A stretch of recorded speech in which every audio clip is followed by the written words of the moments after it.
are stories in the Bible that Jesus tells us to help us believe that God is as good as He really is. To most, His goodness just seems to be too good to be true. And so Jesus tells us these stories, these parables of mercy. These are stories of goodness and of grace poured out on those who could never deserve or expect such overwhelming goodness. These are parables of God's mercy for us. These are the stories of mercy. Good morning, everyone. We are so much in God's presence, and I've been praying, I've been worshiping on the back row, and just so overwhelmed with God's mercy and goodness in my life. And I just want you to know that His presence is real and that it's knocking on the heart of your life, and I hope you'll be open to that. And so we're in this series that's called Stories of Mercy. And we started that last time, just last week, this whole winter series. And so what we're doing is we're going to work our way through 8 of the 33 parables of Jesus. And what's so amazing is that 8 of the 33 are drenched in this one quality of God, the quality of mercy. And I think Jesus has to repeat stories over and over that just sort of radically raise up this quality of God, because, here's why, because we sort of find it hard to believe. And so we have to have it repeated in our life, in storytelling, for me to actually come to accept that really is who God is. They're mercy stories. And if we could just believe this one real quality about God, if we took the risk of believing that it's true, it could transform how we experience life. And that's what I hope that these 8 repetitive stories will do. So look, here's the problem. Let me sort of set it up. So there's this quality about God that's real. It is who He is. And that is that mercy just pours out of His being. 41 times in the Old Testament alone, one phrase repeats itself like a beacon about God over and over and over. The mercy, His mercy endures forever. On top of that, the Bible calls Him merciful hundreds of times, especially in the Old Testament, you know, that part of the Bible that has the reputation of the angry God. Hundreds of times the Old Testament calls Him merciful. Look, it just means this. Here's the reality about God. He is oriented toward mercy. He is oriented toward showing kindness and compassion in our lives. Lamentations 3, it's verse 22. It just says that His steadfast love, that's one of the words for His mercy, His steadfast love never ceases, and that His mercies never fail, and that they are new every morning. Here's what you can know when you see the sunrise every single day. You're washed brand new in God's mercy. And it's true about Him. But I get it. I get that it is, I get that it's hard to believe. Because all you have to do is look around you, the world that is around you, and you have an abundance of evidence that makes you question God's mercy when you see and when you experience the unjust and cruel and bad and ugly things that happen to you and me. And God's mercy is hard to believe, additionally, when we're suffering. It's hard to believe when we ourselves have done some terrible things that if we were in the place of forgiving or not forgiving, we wouldn't forgive. And so I get how we operate sort of on the street level. We have kind of a street level theology, and I know for a lot of us, we on the street level, we believe more in karma than we do in mercy. We think the greater reality is karma than mercy. And I don't mean the karma that Buddhist or Hindu theologians would describe, a positive or negative aura or energy around you. I mean the sort of, the kind of corrupted American slang version of karma that says, if you do a bad thing today, then later today or tomorrow, next week or next year, an equally bad thing's going to happen to you. Now, there's the theology that we sort of operate on the street level. But God's desire for you is not like karma. God's desire for you is not even for you to experience justice. He is turned toward mercy.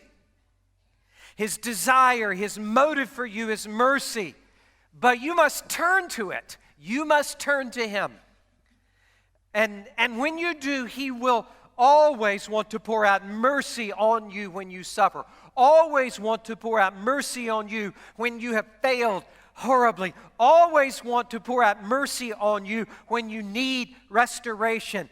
But if you stiff-arm Him, you will block all that His mercy can mean in your life. And so Jesus tells stories to convince us to embrace it.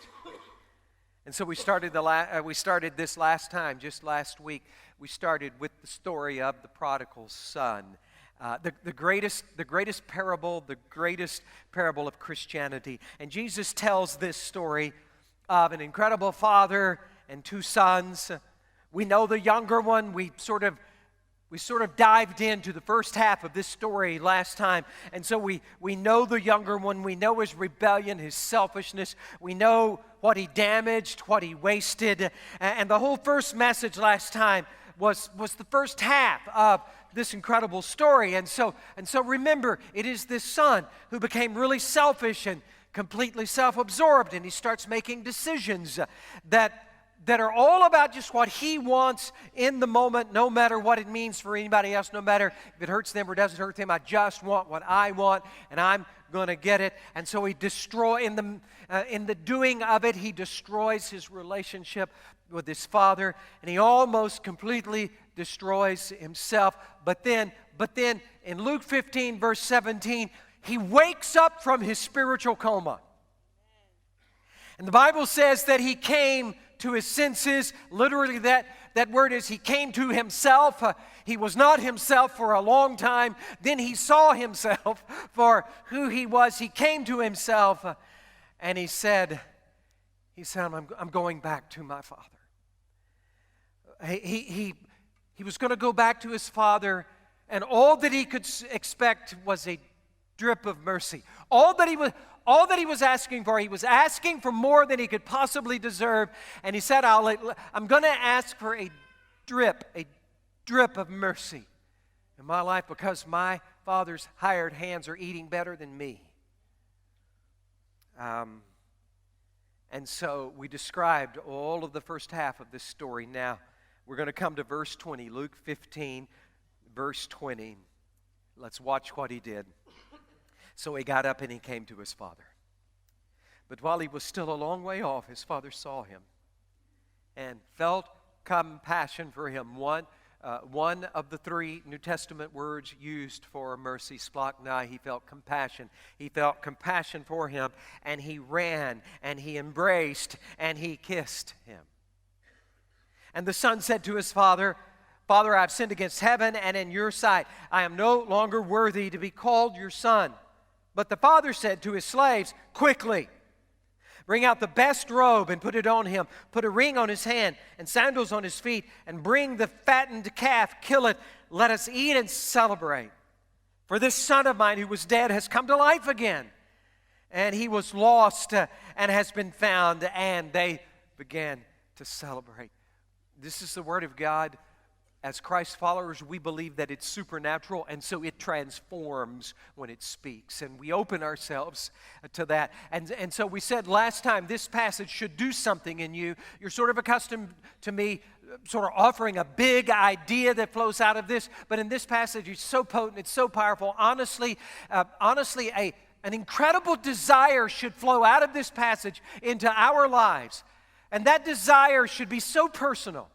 And the desire that this passage should stimulate in you and me is this: I want to learn mercy. I want to learn to live in it. Not just learn it, but live in it.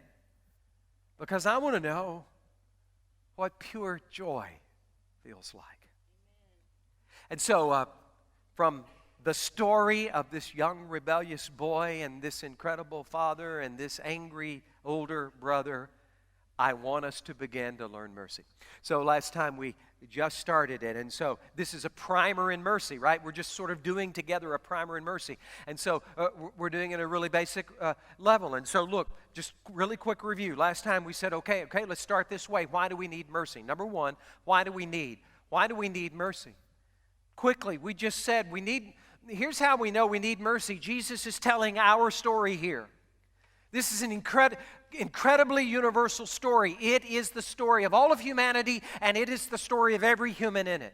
In fact, every human that has ever lived has the same 17-word novel written about themselves. I guess that's a novella, right? A 17-word novella written about. Every single one of us have the very same novella written about ourselves, and that's Isaiah 53. It's Isaiah 53. It's verse 6. Thought I would show it to you, but I guess not. So, look, it's all of us like sheep have gone astray. Each of us has turned to his own way. That's all of our story. The principle of sin in every one of us is resistance to surrender to the love and care and leadership of the Father in our life. That's the story of every one of us, is resistance to the love and care and leadership of the Father in our lives, and it separates us from Him. It means when we go our own way, we want the far country. And in our most honest moments, we know that's true about ourselves. We feel the separation. We feel the lack of the prodigal son. We feel the famine of soul of the prodigal son. And so we said that's why we need it. But number two, how is it received? And number two, how is it received? And we said for this young man, for him, he just started taking steps. He just started taking steps toward receiving it. And for him, it was 3 steps. First was clarity. He came to himself. He saw himself finally, clearly for who he was. And clarity for him is that the Father is better. Life under the care and love and leadership of the Father is better than all this freedom that I've been experiencing. And then secondly, turning home. His second step was turning home. Stop going the way I'm going and turning back to the Father. And then thirdly, we said it was the mercy. For him, it was the mercy prayer. And for him, it's sort of a unique version of the mercy prayer, but you can recognize it for what it is. He comes to his Father. He says to his Father, I've sinned against heaven and in your sight. I'm no longer worthy to be called your son. It's a unique expression of this sort of universal prayer that is in the Bible that maybe you've never heard about. It's called the mercy prayer. For instance, here's one way that it's expressed. Psalm 51, verse 1, David just says, have mercy on me, O God, according to your steadfast love. The Bible is drenched in that prayer. In fact, it is the most prayed prayer in the Bible. And the most important thing is that it is the most answered prayer in the Bible. In fact, you cannot find one incident where God refused to answer that little prayer, Lord, have mercy on me.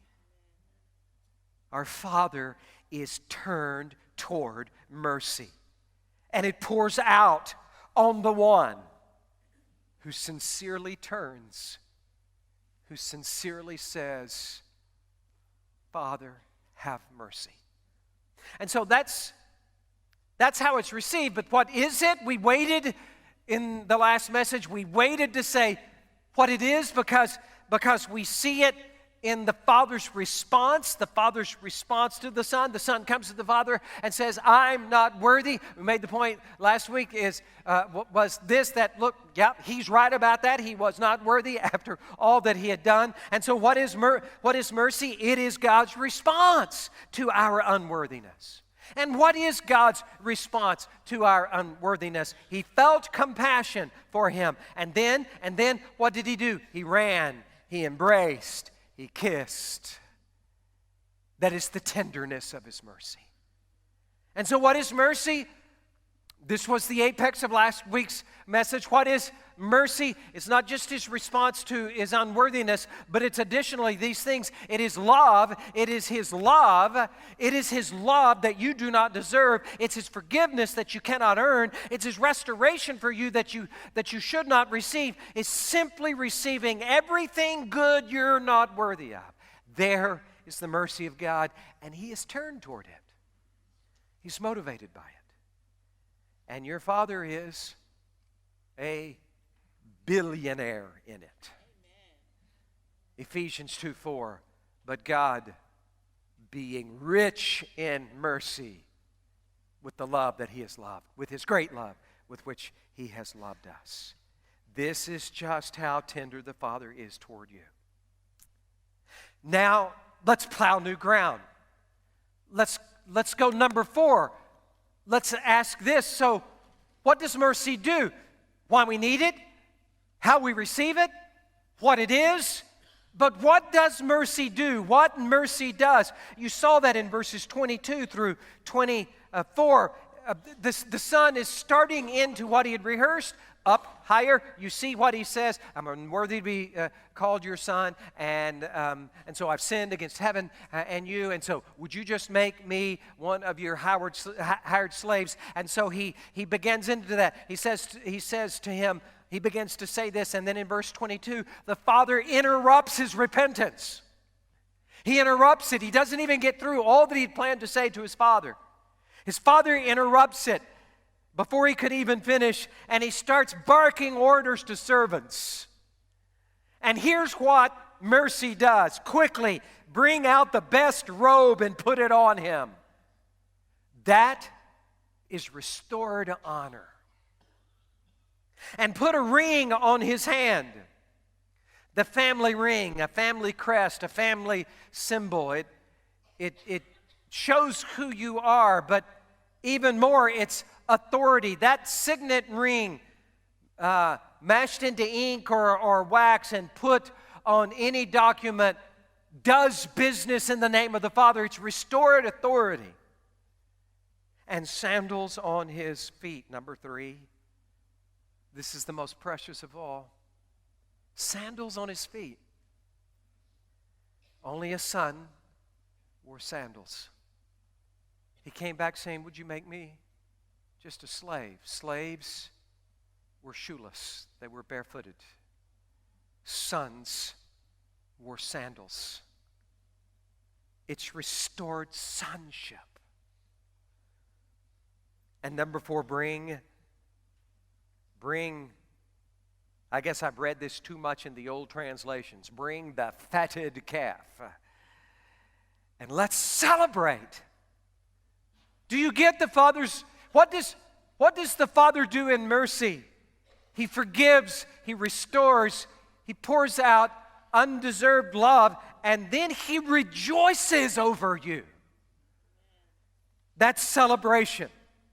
And so, what mercy does, look, it's your Father freely offering you everything good that you don't actually deserve. He's turned toward it.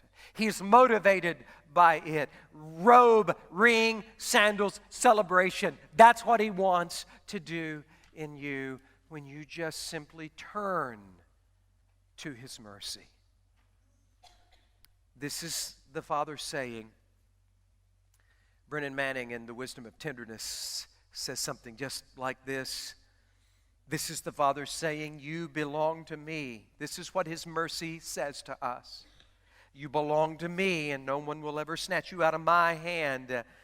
And I have changed your identity. No longer you will be called. You shall no longer be called ashamed, guilt-ridden, lonely, and much afraid. Your new name is child of mine, broken and beloved, celebrated one, and joy of my heart. If you're living in that, you're living in the mercy. You're living in His mercy. It's restoration. But where we're going today is number 5. How is it missed? How can mercy be missed?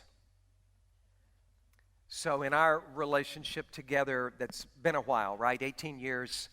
I've been with you in the parable of the prodigal son 3 major times. This is the third of the 3 times in these 18 years. And in the previous 2, I've never made it to the older brother. I'm repenting before you now, and I'm going to make up for that now. This is how mercy is missed.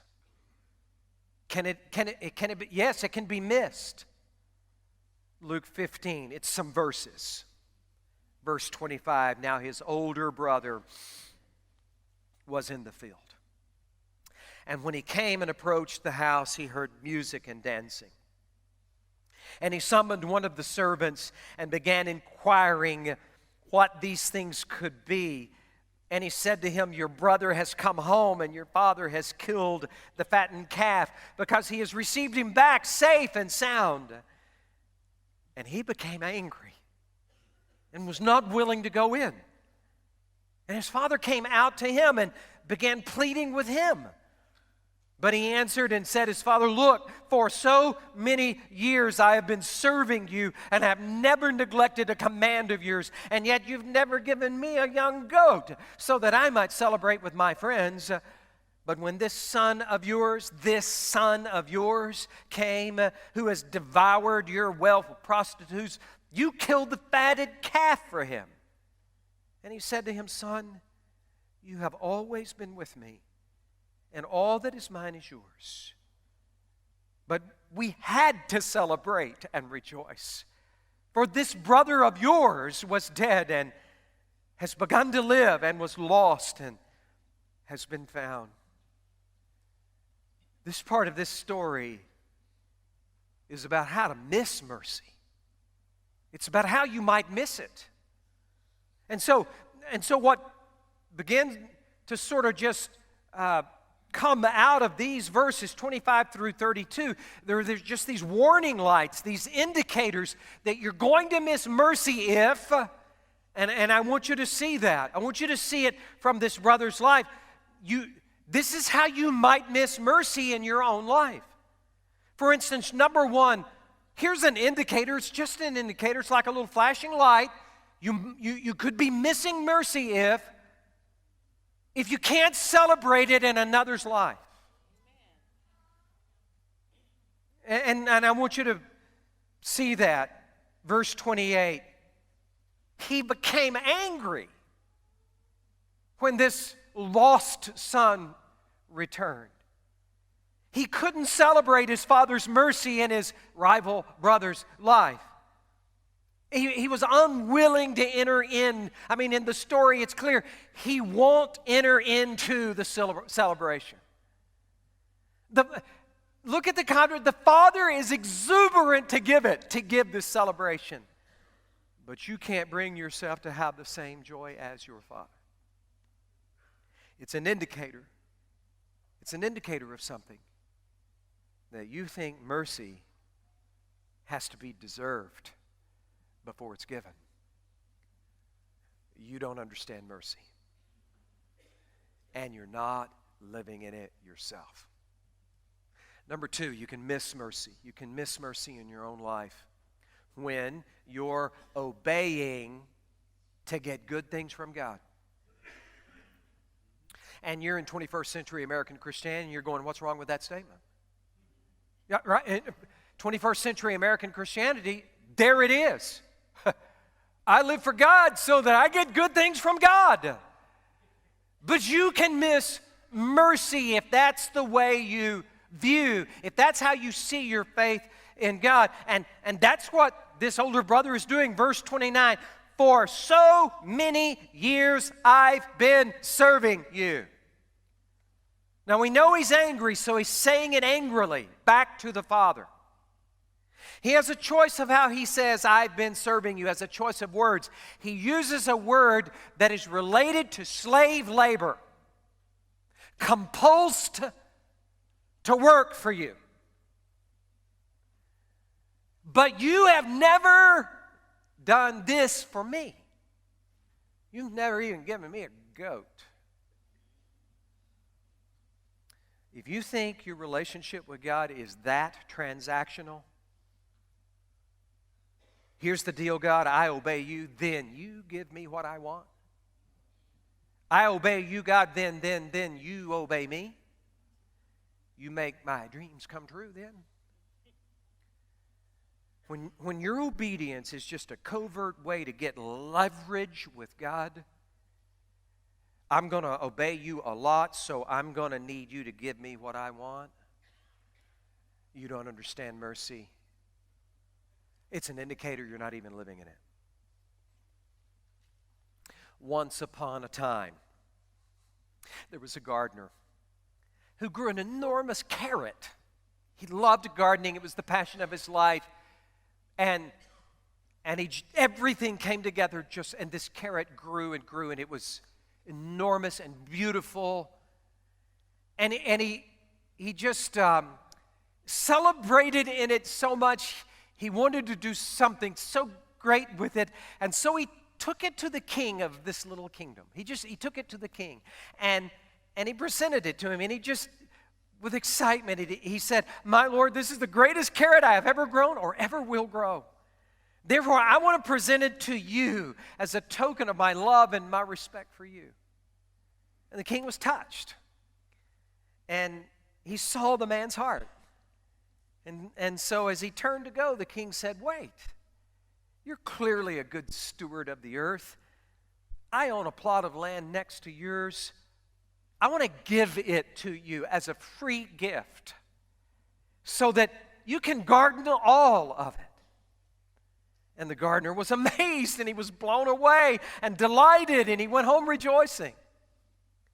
That day, a wealthy nobleman was in the court, and he saw all of this happen.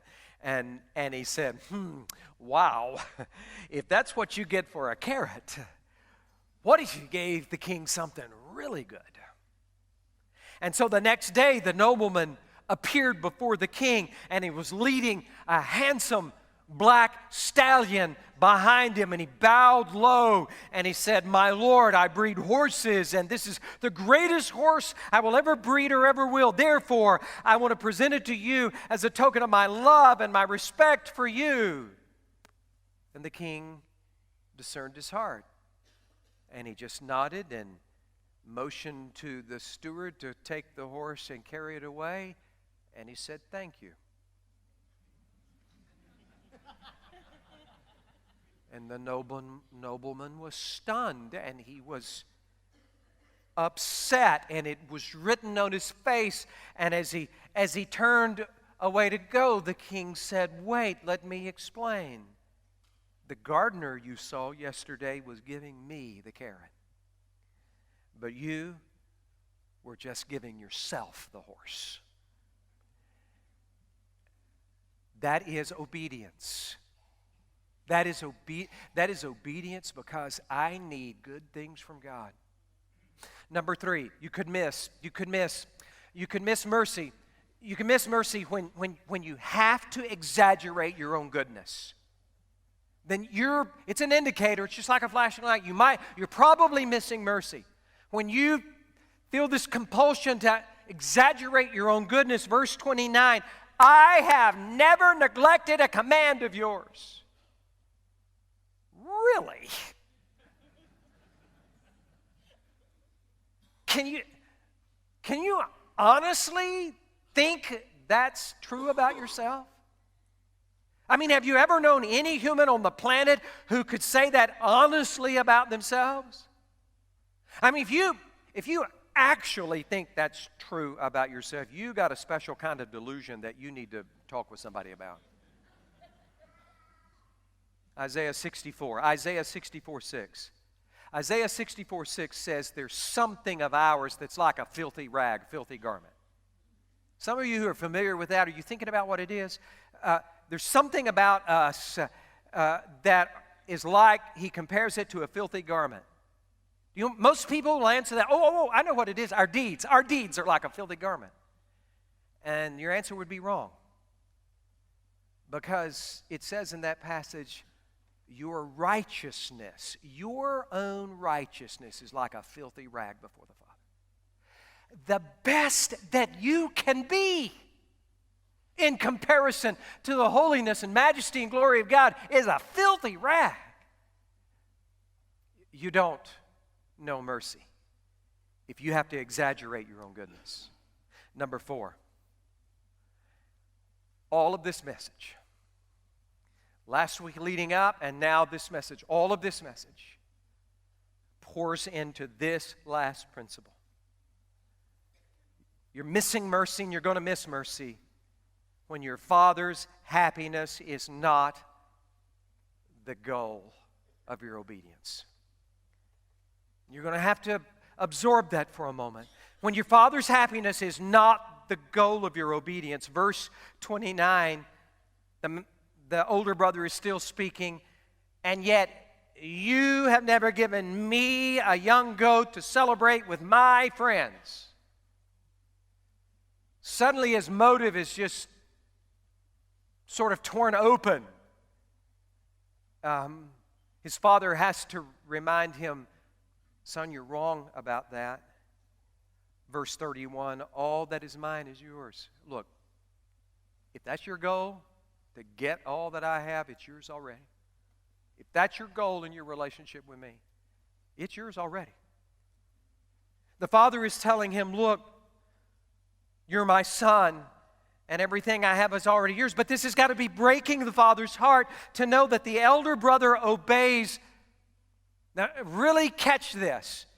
The elder brother obeys for the very same reason that the younger son disobeys. The elder son obeys for the same reason that the younger son disobeys. To get what he wants out of the father. And so his father's happiness has never even come in to this older brother's heart. And so look at his anger and his resentment and his refusal.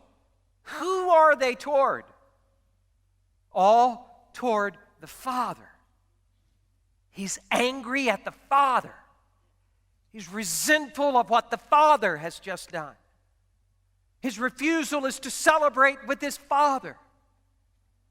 He's doing everything he can to hurt and resist his father. To be a delight to his father never even enters the equation. Okay, here's a warning. Here's the life outcome of an elder brother.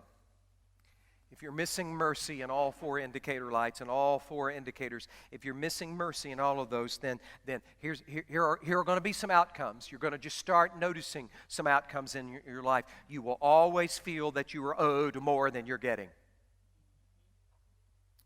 When you see others doing better than you in some way, you will seethe inside. Why am I not getting that? And that's how you'll begin to know that I am only in a relationship with the Father for what I can get out of Him.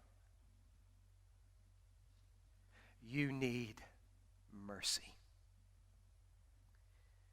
Here's the surprise of the story that is now no surprise to you. It's now no surprise to you. Which brother needed God's mercy? The answer is the younger. The answer is the older. The answer is both.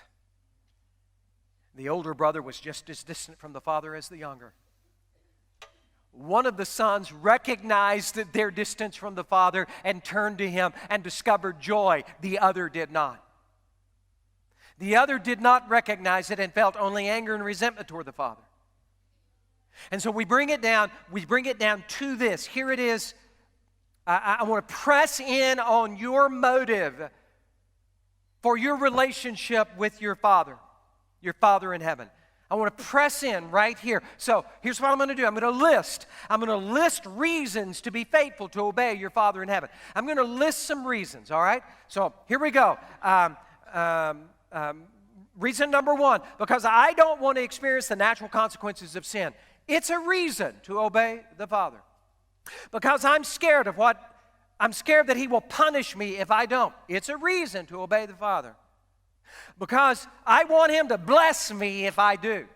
It's a reason to obey the Father. Because I want to be admired by others. It's a reason to obey. Because I don't want to disappoint my own expectations of myself. It's a reason to obey the Father. But in our relationship, in our community, in our spiritual community, I want to ask us to do this with this reason. Exit out. And that is not make none of these. Just in our relationship with our Father, let's make none of these good enough for obeying. For you, I want you to have just one motive for obeying your Father. I want to delight His heart. I want to delight the heart of my Father. Do you get that will be the outcome of mercy in you? It's not, okay, I know it. I know what mercy is now. It is God's response to all my unworthiness, and it is what He does. He restores in all of those ways, and when I come to live in it, it will then begin to just wash and wash and wash my motive until there is only one reason to obey God. Because I want to be a delight to His heart. I'm going to ask us to bow together.